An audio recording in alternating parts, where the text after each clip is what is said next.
और आज इंडिया 360 में थोड़ा सा आपको विश्लेषित करके बताते हैं, उसका पूरा विश्लेषण आपको विस्तार से बताते हैं कि दरअसल हमारे पड़ोसी देशों में किस तरह की स्थिति है।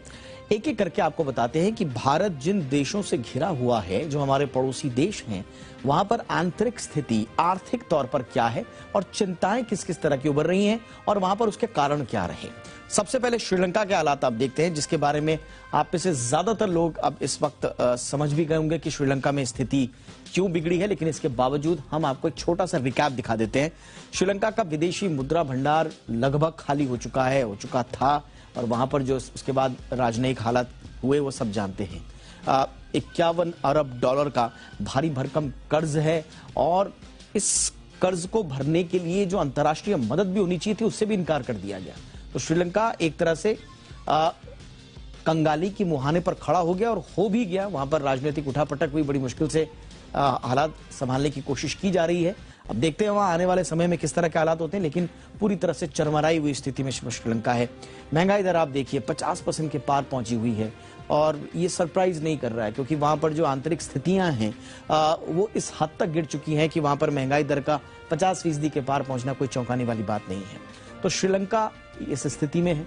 अब पाकिस्तान आ जाइए। पाकिस्तान आज की बात नहीं है, बीते 1-1.5 साल से वहां लगातार जो वहां की आर्थिक स्थिति है वो गर्त में जाती रही। बचाने वाला कोई नहीं था। वहां की जो आंतरिक नीतियां हैं उनको आप जिम्मेदार ठहराएं या वहां के हुक्मरानों की मंशाओं पर सवाल उठाएं, जो भी हो, लेकिन विदेशी मुद्रा भंडार लगभग 10 अरब डॉलर तक गिर चुका है, बहुत कम आ चुका है वहां पर। पाकिस्तान इसीलिए अब कंगाली की कगार पर है। हाँ, IMF से थोड़ा सा इन्होंने कर्जा मांगने की कोशिश की थी। IMF ने अगले साल 4 अरब डॉलर देने का वादा भी किया है, लेकिन कहा यही जा रहा है कि स्थिति ठीक नहीं है। कुल राजस्व का आप 40% देखेंगे तो सिर्फ ब्याज भरने में ही खर्च हो रहा है। अब जो कमाई हो रही है उसका 40% अगर आप ब्याज ही में दे रहे हैं तो फिर आप अपने लिए, अपनी तरक्की के लिए, अपने लोगों का पेट भरने के लिए क्या करेंगे, इसका अंदाजा आप लगा सकते हैं। सरकारी संपत्ति बेचने पर मजबूर हुआ है पाकिस्तान, और सरकारी संपत्ति ये नहीं कि वहां की प्राइवेट एंटिटीज को दे रहा है। दुनिया की कोई भी एंटिटी आ जाए, पाकिस्तान को लिटरली कहा जा रहा था पाकिस्तान इज फॉर सेल। तो ये स्थिति वहां पर है पाकिस्तान में। कैसे बचाएंगे वहां के हुक्मरान, देखना होगा। हालांकि देश कोई भी हो, जनता कहीं की भी हो, एक बदले हुए वैश्विक परिदृश्य में अगर आप देखें और जो समझदारी की बात कही जाती है, हमारे पड़ोसी में कोई भी हो वहां पर ऐसे हालात नहीं आने चाहिए। और इकोनॉमिक एस्पेक्ट्स में भी अगर आप देखें तो भारत कभी नहीं चाहेगा कि पाकिस्तान में कोई भी इसी तरह की कंगाल स्थिति आए, वहां वो देश टूट जाए या वहां की जनता को किसी तरह का संकट आए। लेकिन पाकिस्तान की स्थिति खराब है। अगर आगे चले, नेपाल में आपने देखा होगा हमारा बहुत पुराना मित्र रहा है, बहुत अच्छे हमारे रिश्ते रहे हैं। समय समय पर वहां की जो इकोनॉमी को हमारी तरफ से जो मदद दी जानी चाहिए थी, हमने की है। चीन की दखलंदाजी बढ़ने के बावजूद हमारे रिश्तों में उतनी खटास नहीं आई, और अगर आई भी तो उसको ठीक करने की कोशिश की गई। लेकिन वहां की जो आंतरिक स्थितियां हैं, खास तौर से जो अनस्टेबल जो वहां की पॉलिटिक्स है, उसके चलते वहां आर्थिक मोर्चे पर एक नया संकट खड़ा हो गया है। FY 21-22 के 11 महीनों में फॉरेक्स रिजर्व जो है आप देखिए 10% वहां भी घट गया है। तो वहां पर भी विदेशी मुद्रा भंडार का कम होना और ये जो कोरोना की लहर आई और उसके बाद जो वैश्विक हालात बने हैं यूक्रेन और रशिया वॉर के बाद, तो वहां पर इस छोटे देश के लिए संकट खड़ा हो गया है। तो नेपाल में स्थिति ठीक नहीं है। आयात में वृद्धि ने नेपाल की लुटिया डुबो दी है। लगातार इंपोर्ट जो है वो बढ़ रहा है।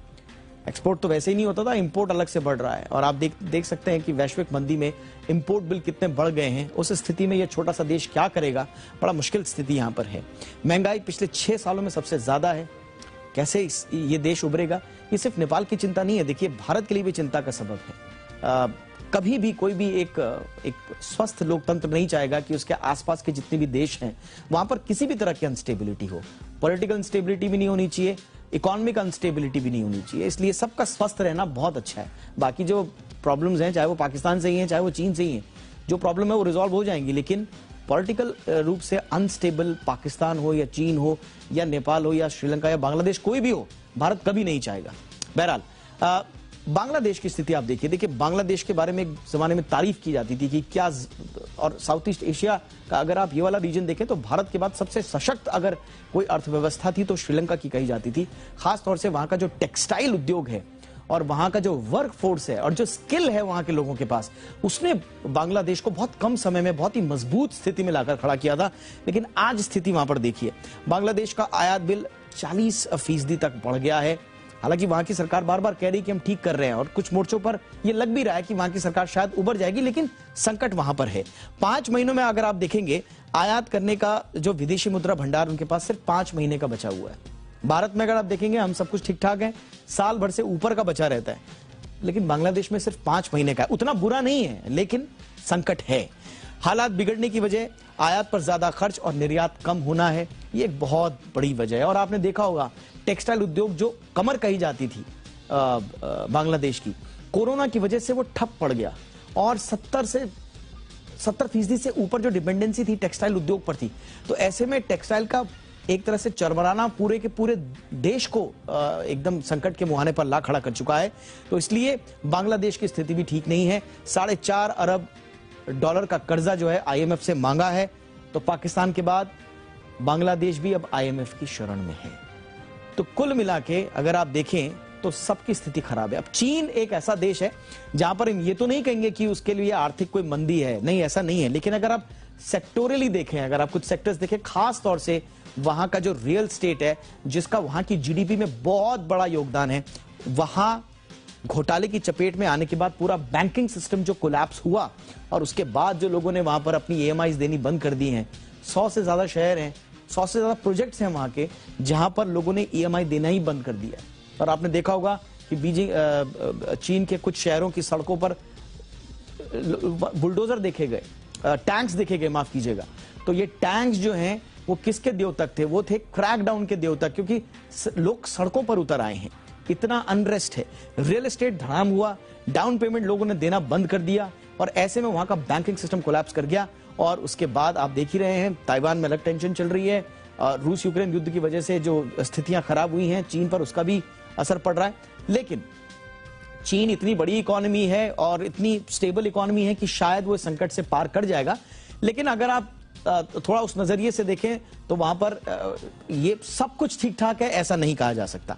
स्थानीय सरकारों के रेवेन्यू में इसी वजह से, क्योंकि दबाव जो आ रहा है पूरा बैंकिंग सिस्टम का, वहां की स्थानीय सरकारों के रेवेन्यू में गिरावट आ रही है।